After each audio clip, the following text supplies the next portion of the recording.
I really do not believe in when people are like, get ahead of 99% of people.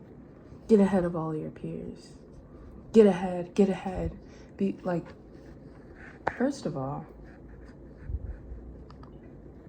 what are we talking about? Why would I want to be ahead of them? And what do you mean by that? And so it's constantly like this, like, be better than the person next to you. Da, da, da, da. Like, why are we in competition? Why are we in competition with, like, other people? That doesn't make sense to me. And I don't believe in that. I don't believe in promoting, like, do this to be better. And I don't know. I think I just come from, so in high school, I was really competitive when it came to grades. Like, I wanted to be the best and I wanted to be better. Like, I wanted to be the best. And I understand it's like a natural survival instinct to compete. But I would also argue at this point, it should be a natural, or we should be growing the instinct to not only coexist, but also to lift each other up and to help each other get to where we're going. Because nothing is independent.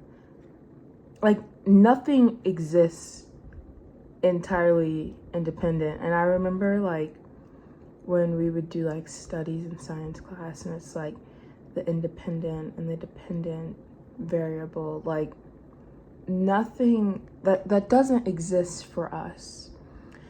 There is a synergy or a connection between every single thing that we do, and without one, the other falls.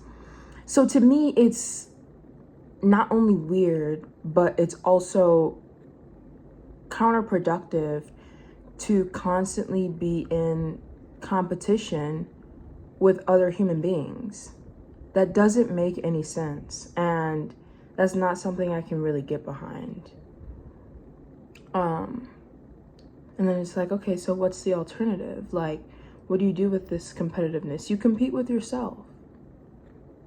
Like, you become a better version of yourself, but not without love. So I was driving earlier today, and I think that a lot of us live in like a lack of love. And there's love all around us. I'm not specifically talking about, like romantic love, or like there aren't enough relationships. Like, we don't have enough communal love. And I'm not saying that romantic relationships are bad or not necessary, because that's kind of what, like, I took such a strong stance against, the tan line, against romantic relationships.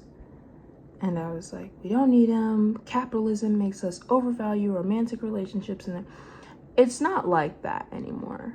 Romantic relationships can be nice and they can be fun, and they can be good for you.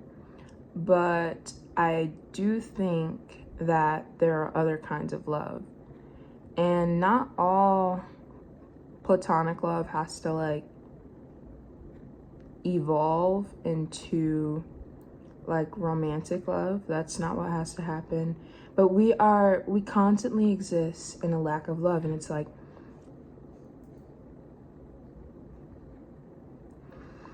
okay, what does that mean? Like, what does that look like? What are you talking about? Well, then you have to define love. And it's like, what is love? And to me, love is patient, love is kind, it doesn't boast and it doesn't envy. That's what I think about love. But love is understanding, love is calm and ever present, but you have to be able to listen to it. And I think that sometimes there's so much going on that we're not able to tune in.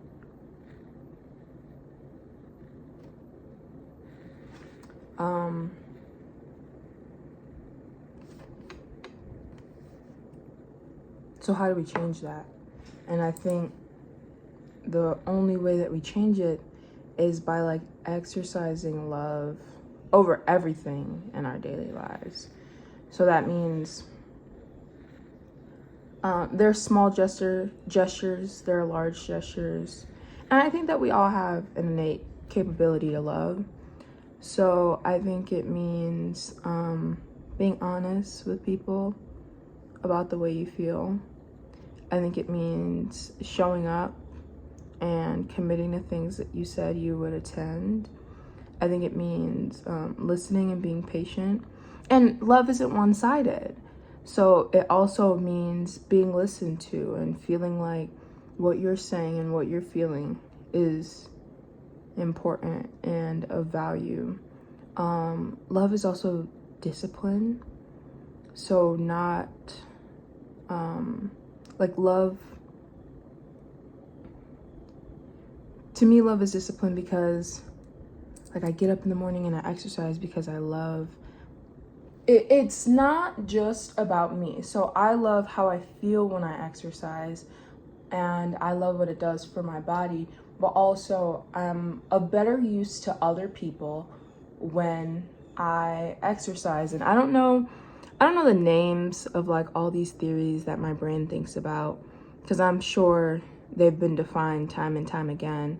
But I don't take classes like that, so I'm not so well versed on what they are, but I'll start to read books to be able to correlate language, like well-known descriptors with what I'm feeling and what I'm trying to say. But where was I? Yeah, I don't do it only because I love myself. Like I don't take care of myself only because I love myself. No, I'm a better friend, I'm a better daughter, I'm a better sister when I'm taken care of, you know? And why would I not want that? Or not even why would I not want that? I want that for the people around me, for them to experience the best version of me and for me to be able to hold them when they're not their best selves. And I almost refrain from saying this because it's like, I don't, like I grew up with like a very like transactional idea of love in my head. And it's like, I give, you take, I give, you take, like you take, I get, or you give, I take, you give, I take. And it's transactional and it's conditional. And as I got older, I started to experience like unconditional love.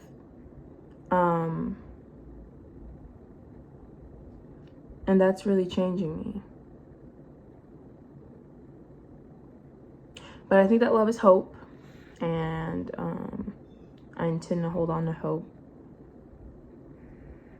And I don't like the idea of, like, okay, I get it, competition, blah, blah, blah, blah, blah. But, like, when you really think about it, first of all, nothing exists independently. So there are lots of different factors that go into, and let's say in, like, an Olympic competition, why one person wins over the next person. And also,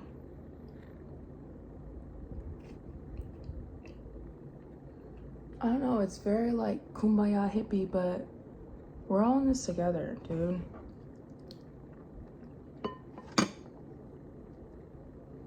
Why would I compete with somebody else? I don't like this top. I don't think it's really flattering for me personally up top.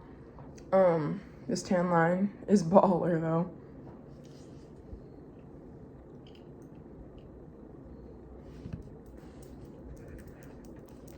Yeah, don't compete with other people. And if you're gonna compete with yourself, do it out of love, like not out of a place of hate. I will expound on these